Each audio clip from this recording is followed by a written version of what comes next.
NEET examination और IIT JEE examination के लिए हाइब्रिडाइजेशन से जो क्वेश्चन पूछे जाते हैं उस क्वेश्चन को मैं मॉडल के रूप में प्रस्तुत कर रहा हूं। इसका थ्योरी आपके डिमांड पर प्रस्तुत किया जाएगा। जैसे जेनॉन डाइफोल्डाइड का हाइब्रिडाइजेशन निकालना है तो सबसे पहले टोटल वैलेंस इलेक्ट्रॉन निकालें। 8 + 14 = 22 number of orbitals needed for hybridisation equal to total valence electron divided by 8। इसके फलस्वरूप 2 bond pair electron plus 6 electron, 6 electron को लॉन पेयर में डिवाइड करेंगे तो 3 लॉन पेयर इलेक्ट्रॉन होगा। 3 लॉन पेयर इलेक्ट्रॉन बराबर आप 3 बॉन्ड समझे और 2 बॉन्ड पेयर है तो 5 हुआ। हाइब्रिडाइजेशन sp3d हुआ।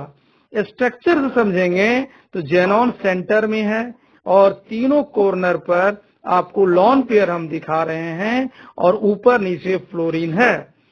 दूसरा एग्जाम्पल अगर आप देखना चाहेंगे I3- को इसी तरह अगर हम डिवाइड करते हैं तो उसके फलस्वरूप ये sp3d होता है, क्योंकि यहाँ भी बॉन्ड पेयर 2 है और लॉन पेयर 3 है, जो कि स्ट्रक्चर में दिखाया जा रहा है। तीनों कॉर्नर पर लॉन पेयर इलेक्ट्रॉन है, ऊपर आयोडीन है, नीचे आयोडीन है। अगर तीसरा एग्जाम्पल थर्ड वाला देखे तो BrClF2 है, टोटल वैलेंस इलेक्ट्रॉन 28 है। इसको आप डिवाइड करेंगे 3 + 4 इलेक्ट्रॉन होगा। 4 इलेक्ट्रॉन को लॉन पेयर में अगर बताना चाहेंगे तो 2 लॉन पेयर इलेक्ट्रॉन हुआ, तो 2 lone pair electron, 3 bond pair electron, total bond 5 हुआ। हाइब्रिडाइजेशन sp3d हुआ, जिसका TBP शेप होगा। इसको स्ट्रक्चर में देखेंगे तो ब्रोमीन जो है सेंटर में है, ऊपर फ्लोरीन है, नीचे फ्लोरीन है। ये आप स्ट्रक्चर बनाते हैं तो क्लोरीन एक कॉर्नर पर है, अनदर दूसरे कॉर्नर पर 2 लॉन पेयर को दिखाया गया है। अगर नेक्स्ट एग्जांपल देखेंगे BrF3 है या ClF3 है तो टोटल वैलेंस इलेक्ट्रॉन 28 हुआ। 28 को अगर आप डिवाइड करेंगे 8 से 3 + 4 इलेक्ट्रॉन होगा। 4 इलेक्ट्रॉन को लॉन पेयर में दिखाएंगे तो 2 लॉन पेयर इलेक्ट्रॉन होगा। टोटल बॉन्ड अगर 3 हो गया बॉन्ड पेयर, 2 लॉन पेयर हो गया तो 5 हो गया। इसके चलते अगर स्ट्रक्चर पर हम आते हैं तो स्ट्रक्चर पर आप देखेंगे कि ब्रोमीन सेंटर में है, ऊपर फ्लोरीन है, नीचे फ्लोरीन है। और ये भी आपको पता होना चाहिए कि फ्लोरीन मोस्ट इलेक्ट्रोनेगेटिव एलिमेंट है और उसके चलते इसका शेप T शेप्ड हो जाता है।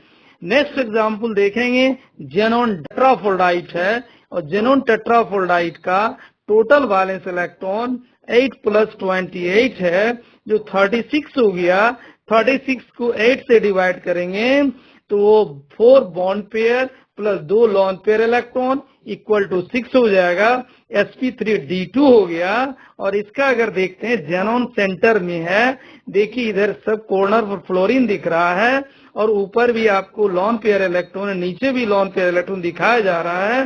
निश्चित तौर से ये स्ट्रक्चर थोड़ी देर के लिए ट्रांस शेप दिख रहा है। जेनॉन हेक्साफोल्डाइड लेंगे, टोटल वैलेंस इलेक्ट्रॉन 8 + 42 50/8 हो गया और इसको 6 बॉन्ड पेयर हो गया, 1 लॉन पेयर हो गया और उसके चलते टोटल 7 हो जाता है। sp3d3 होगा, जो कि एक आपका सिर्फ पेंटागोनल बाय पिरामिडल स्ट्रक्चर होगा, बाय पिरामिडल होगा।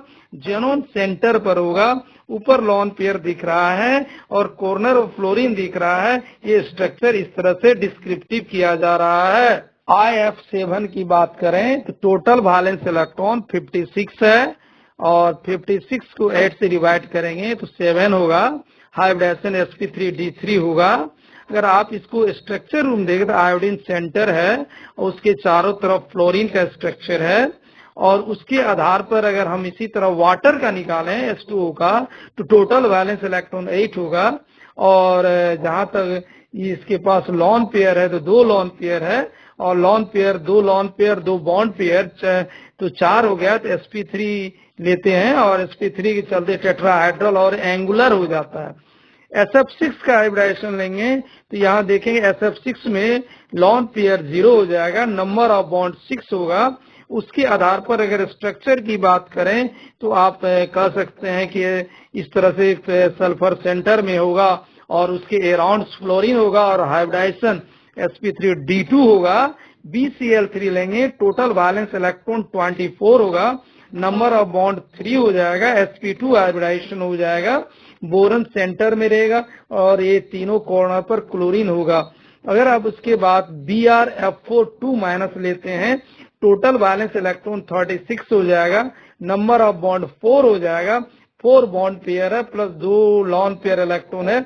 अब इसका स्ट्रक्चर देखेंगे तो ब्रोमीन है जो ऊपर नीचे आपको लॉन पेयर दिख रहा है और दूसरे कॉर्नर पर फ्लोरीन एटम से दिखेंगे। ClF3 लेंगे तो टोटल वैलेंस इलेक्ट्रॉन 28 हो जाएगा, नंबर ऑफ बॉन्ड 3 हो जाएगा, hybridisation 3 bond pair 2 lone pair electron होगा और इसका स्ट्रक्चर TBP होगा और शेप T शेप हो जाता ClF3 का, जो आप देख सकते हैं Cl के अपर और लोअर में फ्लोरीन है और एक कॉर्नर पर भी फ्लोरीन है, इधर लॉन पेयर इलेक्ट्रॉन है। अगर इस तरह से हाइब्रिडाइजेशन संबंधित डिटेल थ्योरी या आपको कंसेप्ट चाहिए तो आपके डिमांड पर मैं इसको बढ़िया से बढ़िया कंसेप्ट के साथ आपके साथ प्रस्तुत किया जाएगा किस तरह के क्वेश्चन किस एग्जाम में पूछे जाते हैं।